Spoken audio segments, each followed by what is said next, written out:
Pinapa-alerto ang mga taga Visayas at Mindanao dahil sa inaasahang ulan na dulot ng trough o extension ng low pressure area.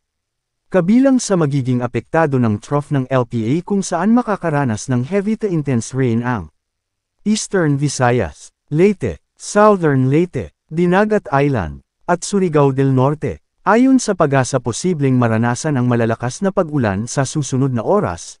Maging alerto po ang lahat sa banta ng pagbaha o pagguho ng lupa.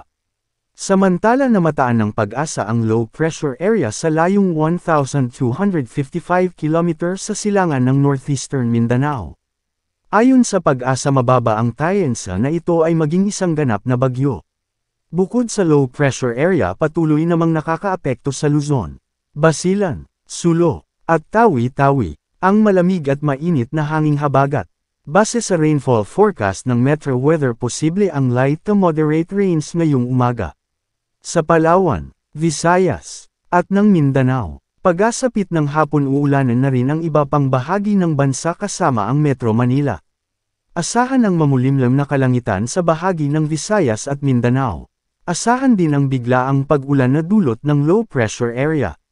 Magiging maayos naman ang lagay ng panahon sa Luzon, ngunit asahan pa rin ang mga pag-ulan pagdating ng hapon na dulot ng localized thunderstorm.